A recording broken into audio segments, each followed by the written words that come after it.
Cette semaine, il y a eu 3 nouvelles très importantes et l'une d'entre elles pourrait changer de manière significative la manière dont l'Église est gouvernée et le rôle des prêtres. Commençons par la première, du moins dans l'ordre où je l'ai entendu. Le pape a décidé de transférer le cardinal Michael Roy du diocèse de San Diego, en Californie, à l'archidiocèse de Washington, dans la capitale américaine. Il remplacera le cardinal Gregory, qui prend sa retraite plusieurs années après l'âge de la retraite. Ce changement peut sembler normal, mais il ne l'est pas. Tout d'abord, le cardinal Michael Roy est probablement le plus libéral de tous les cardinaux américains. Et s'il n'est pas le plus libéral, il est sur un pied d'égalité avec d'autres, comme le cardinal Cupidon, par exemple, de Chicago et d'autres. Mais pourquoi l'envoyer à Washington? Beaucoup ont compris qu'il s'agissait de la réponse du pape à un défi. Le défi a été provoqué par l'immédiat et déjà président Donald Trump, à quelques jours de prendre ses fonctions de président des États-Unis, qui a déjà annoncé qu'il allait nommer comme ambassadeur des États-Unis auprès du Saint-Siège un catholique, un grand leader pro-vie, mais surtout le catholique qui s'est consacré à obtenir des votes catholiques pour Trump et qui est un partisan et un défenseur clair de certaines politiques du prochain nouveau président américain. Cela a été interprété à l'époque comme un défi lancé au pape. Et maintenant, comme tout le monde l'interprète, le pape répond au défi en plaçant à Washington, c'est-à-dire au siège où Trump vivra, même si Trump n'est pas catholique, un homme profondément libéral et certains ouvertement opposés aux politiques conservatrices de Trump, en particulier sur la question de l'immigration ou de l'idéologie LGBT. Bon, je ne pense pas qu'en diplomatie, il soit bon qu'un côté ou l'autre s'affronte, mais en tout cas, c'est ainsi et nous verrons ce que donnera ce jeu, cet échange de défis entre le pouvoir politique américain et je ne sais pas s'il faut l'appeler le pouvoir religieux, le Saint-Siège. La deuxième nouvelle, beaucoup plus importante, a eu lieu, ou du moins je l'ai apprise presque immédiatement après la précédente, presque en même temps que cette première nouvelle, ou du moins je l'ai apprise presque simultanément. Je veux dire que le pape a nommé une femme à la présidence d'un dicastère de la Curie Vaticane. Il s'agit du dicastère des instituts religieux et séculiers, celui de la vie consacrée, et la femme est une religieuse, sœur Simona Brambilla. Elle a déjà servi ces dernières années comme secrétaire de ce même dicastère.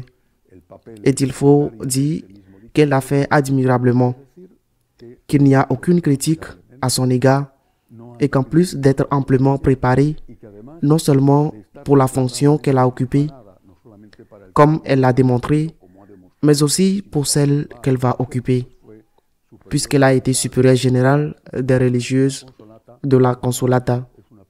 C'est aussi une personne au caractère admirable, avec laquelle tout le monde s'entend bien, ce qui n'est pas si facile à obtenir au Vatican. La question ne porte donc pas sur la personne de sœur Brambilla.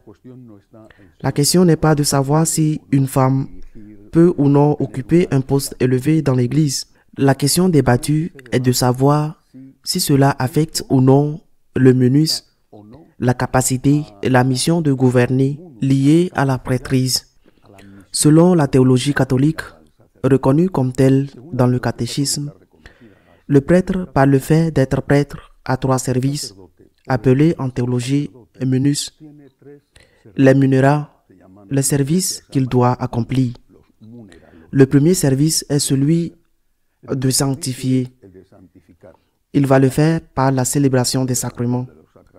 Le deuxième service est celui de l'enseignement, qu'il accomplira par la prédication et le contrôle de la catéchèse. L'enseignement dispensé par les catéchistes dans leur domaine de responsabilité. Mais le troisième minus est de gouverner. Si le gouvernement passe aux laïcs, nous devons nous rappeler qu'une religieuse est un religieux, pas un prêtre. Du point de vue théologique, elle est encore un laïc. Elle n'est pas un clerc. Elle devient un clerc à partir du diaconat. Si par conséquent le gouvernement passe aux laïcs, le rôle que jouera le prêtre à cet égard n'est pas clair.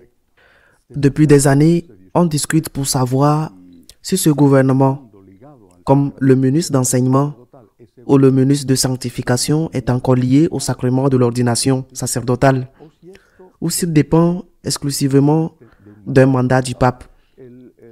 Le canoniste, un grand et prestigieux canoniste jésuite, le cardinal Ghirlanda, est celui qui défend la thèse selon laquelle le gouvernement n'est pas lié au sacrement de l'ordre, mais que le gouvernement de l'Église réside entièrement dans le pape, qui le cède à qui il le décide, que ce soit un laïc, un prêtre, un évêque ou un cardinal.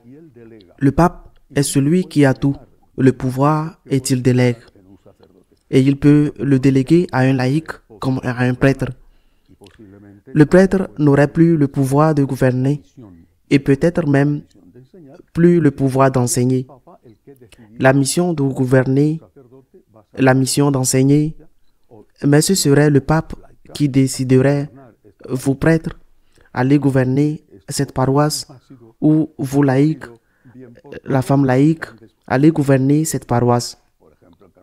Naturellement, cela n'a pas été bien accueilli par tous et par de grands poids théologiques, par exemple le cardinal Miller, et même par le gouvernement de l'Église à l'époque où il était encore préfet de la congrégation des évêques, le cardinal Ouellet, ou même par des personnages du secteur le plus libéral, non pas le plus radicalement libéral, mais oui, le secteur le plus libéral de l'Église.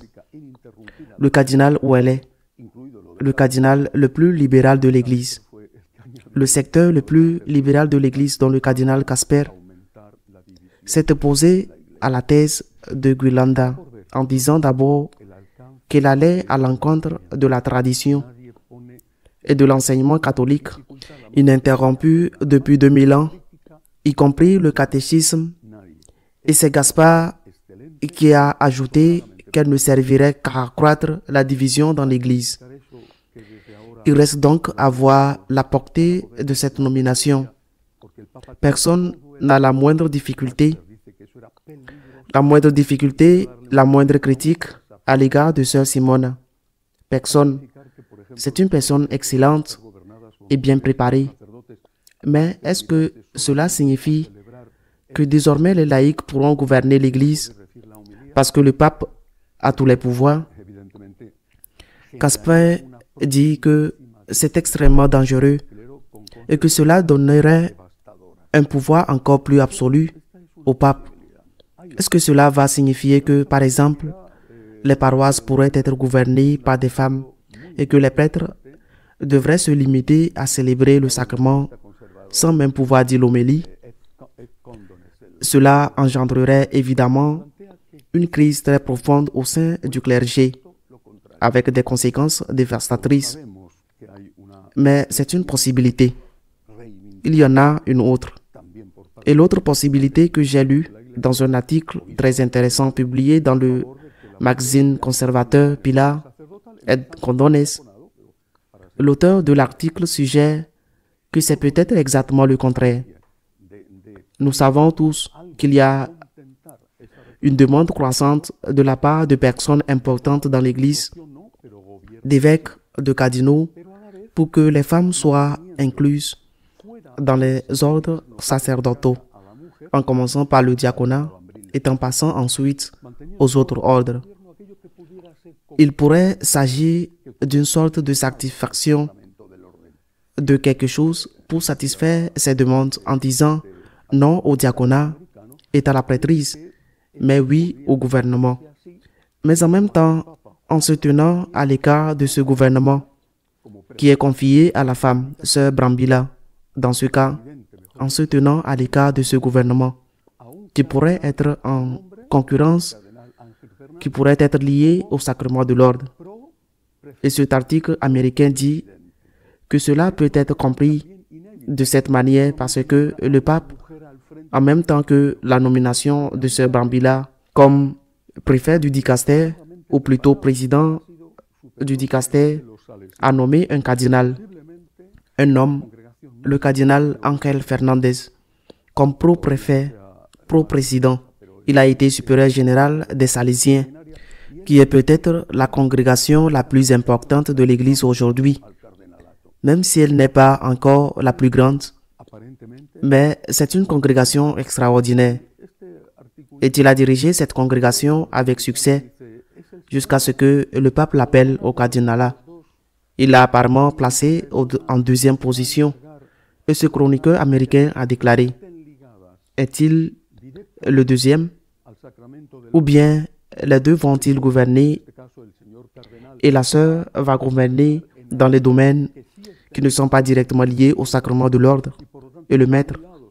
Dans ce cas, le cardinal va gouverner dans les domaines qui sont liés au sacrement de l'ordre et par conséquent, d'une part, les revendications que ceux qui veulent que les femmes gouvernent sont satisfaites et d'autre part, le gouvernement est empêché d'être enlevé aux prêtres.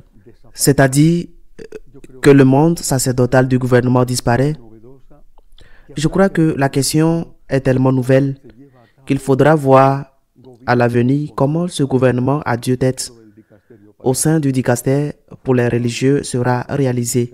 Heureusement, tout semble indiquer que les deux personnes choisies par le pape sont excellentes, qu'elles sont suffisamment préparées et que si l'on peut trouver une solution qui satisfasse que les deux parties, c'est-à-dire qui ne nuisent pas aux prêtres et qui permettent aux femmes de gouverner, ces deux personnes sont probablement les plus qualifiées pour y parvenir.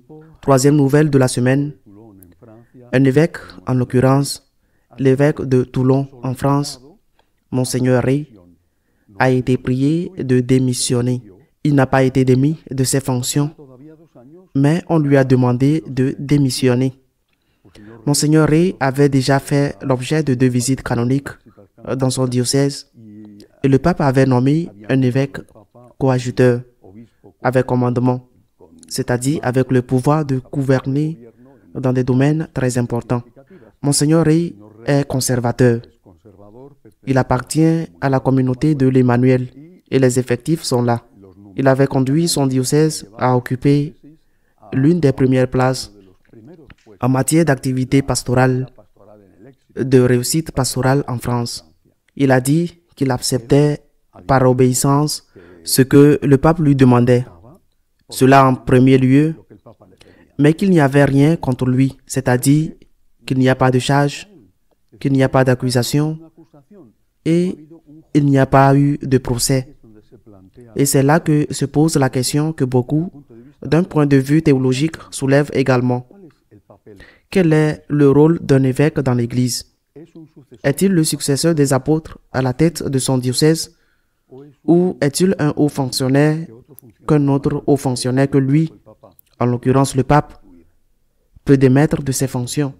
Personne ne conteste et personne ne nie le droit du pape de révoquer un évêque.